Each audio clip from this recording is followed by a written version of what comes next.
let's design this cool looking login screen using Android Studio. Okay, so that's what I'm going to do. So I'm running this one on my mobile phone, as you can see. So you see that it looks cool. All right, so we're going to see how to do this in Android Studio. So open Android Studio. So look for empty views activity, then give it a name. So give this one login register. Make sure that it remains on Java, or we pick Java. Then finish. Click on finish. So it gives you this boilerplate. It gives you this work area here. So there are two files here: activity_main.xml and main.activity.java. So this is the design view or the design area. Okay, so so you can practically do drag and drop here. Okay, so you can you can get to the full code behind that design, or you can split it so that you can see the code side and the design side. So we are going to use the split type. So you can see that whatever I do here shows up in the design view, as you can see here. Okay, so so that's what we're going to do. So let me delete the entire thing here. That's that hello world that was written there. So we're going to do everything with code. So we select the emulator that we want to use. So we change it from constraint layout to relative layout. So as you can see, so based on what we are going to be doing, so the design type we have. Okay, so now I'll leave everything the way it is. So the next thing we're going to do is to create a different or another relative layer, which will be within the main relative layer that we have, which is the main layout. Okay, so then we make it match parent. Then we'll create a linear layer within this relative layout. So make it match parent, wrap content, vertical. Then the gravity will be center. Then we'll make a padding of 180. That is the distance between the content inside and the walls. Okay, so now that we have done that, so the next we need to do is to add the first item, which is an image or the logo of the application or the icon. So just include it. I'll make it 150 by 150 dp. Okay, so now that we have done that, so we'll connect to the source. That is, we'll say Android source. Now we have not the image is not there yet, so let's go pick the image that we are going to link to. So the image is in a folder. So see how it's going to. So this is the image. We are using two images actually, one for the background and the logo that we are going to be using. So copy it from there, from that directory. So having copied it, so go to the left side here. So this side, let me drag this one out. Then open just click on that app folder. Then look for res, that's the resource folder. Then right click on drawable and paste. Okay, paste it. So click on OK. So it's just asking you to confirm if you want to put in that directory. Okay, so that's what we have here. So you have bg and you have logo.png. Okay, so now that we've done that, so drag that back to have more space here. So now we come here within this space. We'll look for drawable, that is at drawable. Then you pick logo. So select logo and it comes. You can see it there. You can see that it's somehow faint. Yeah, the reason is that because of the alpha .2 that we use, that's 2% that we use.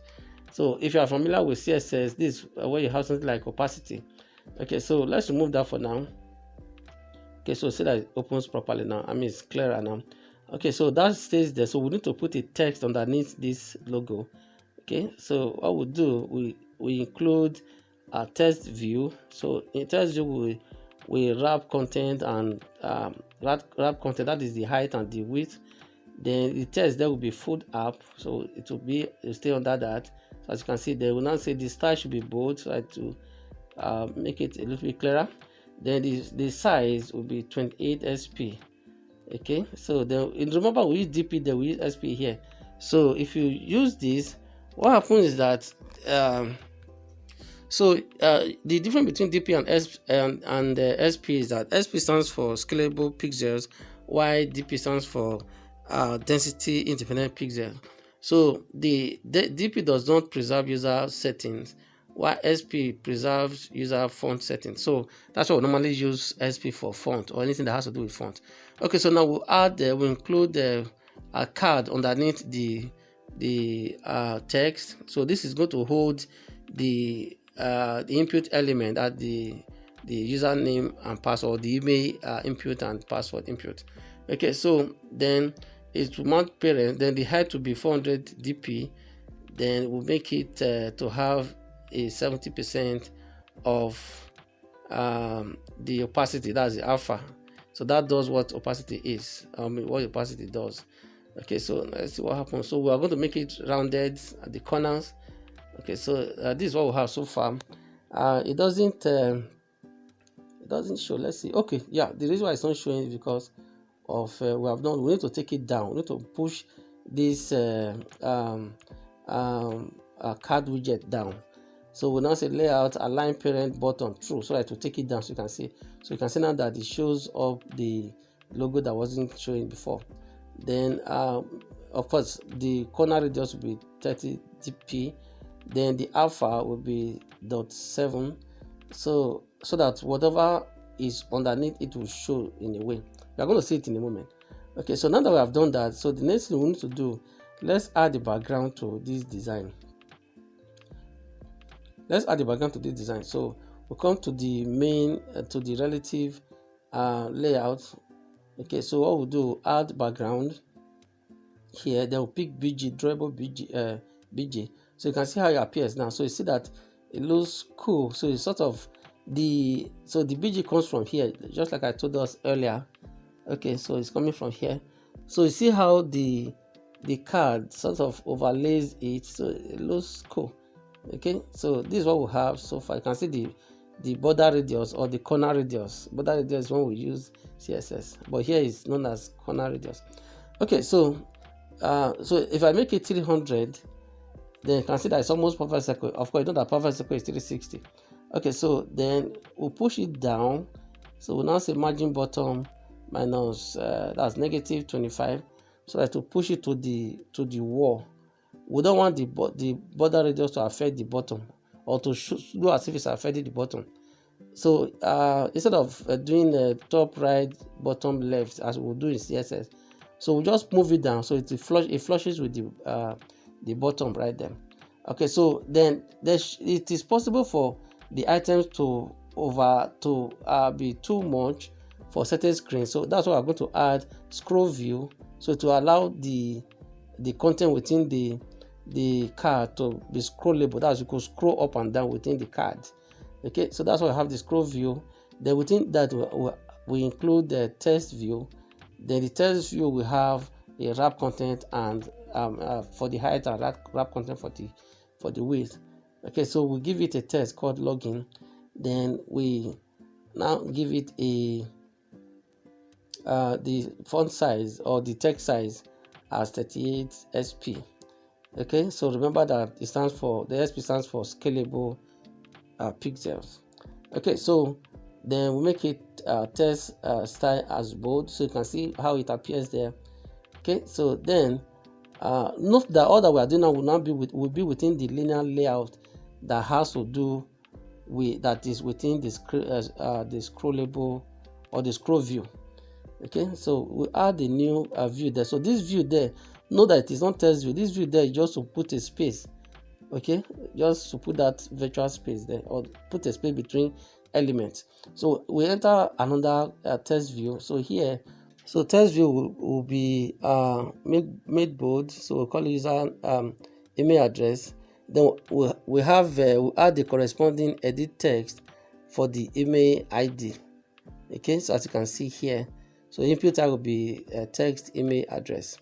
All right, so then we need to give it an ID, but we are going to use this one later when we are connecting to the database, when we are doing the implementation of this login screen.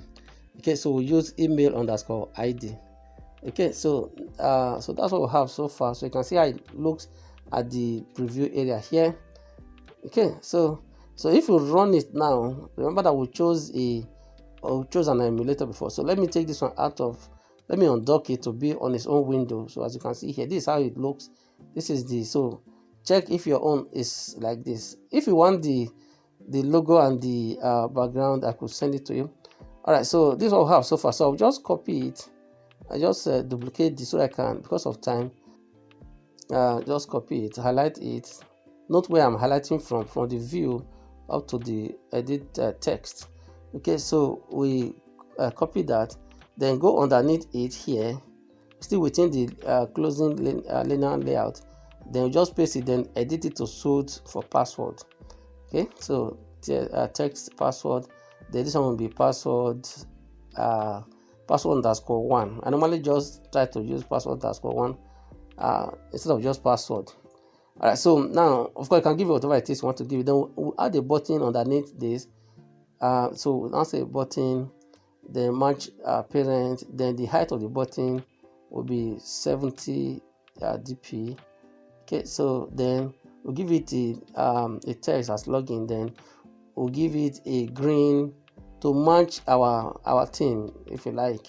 We'll give it a green background, then of course the text size will be 30, then of course the corner radius should be 45 dp. Then you can change your color here. You can just pick a color from the color palette there, okay, by clicking on the left side here, as you saw earlier. Then we'll add another view there to demarcate it, to put some kind of space between it and the next element. So if you check it now, so it looks like this. So beginning to resemble what we want to do. It's looking cool already. Okay, so then the next we need to do, so just copy this. So as once we copy this, then we will then paste it here so that there will be between the button and the login, there should be a space there. So that's what this is for. Okay, so I think this looks cool. Okay, the button does not change color. We'll fix that as we get along. All right, so let's change that height to be smaller. All right, so that's all we have so far. All right, so then underneath we need to have something like two texts. Okay, so we need to add another relative layout. So this one will have one text at the left and one text at the right. So in the relative layout, so now we'll say text view, then we'll add the text will be new here, as you can see. So we're asking a question. So if the person is new, does not have user name and password, or you may add the password, like the person has not registered with us basically, then the person will have opportunity to click on to create an account. Okay, so you see that it appears at the left. Okay, so look at the layout. They will add another text view. So this one will be what should happen if the person is new here. Okay, so this one will be laid out to align parent end. So this one will be at the right. Okay, so that's what we have here. So we now say create account. Then text size should be 25 sp. All right, then make it bold so that it will be a little bit more actionable compared to the other one.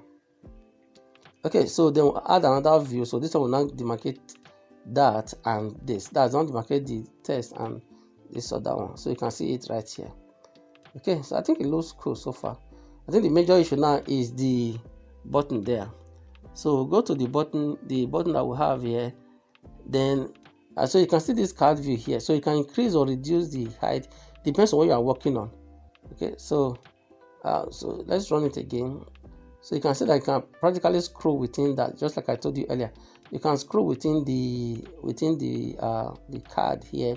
Let's make this one size a little bit bigger. Okay, then let's make this one 500. That's the card, the height. Like I said, you can change it to whatever it is you want. Okay, so I think that this looks cool so far. Okay, so the major thing is the button. So the button does not change so far. Let's see. There should be an error. Oh, okay. It's supposed to be background tint, not background hint, or just background.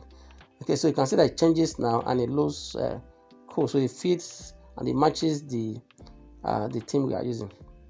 Okay, so I think that looks cool so far. So this is the code. Look at it carefully. So we are using relative layout as the main layout instead of constraint layout. So we have a background on it.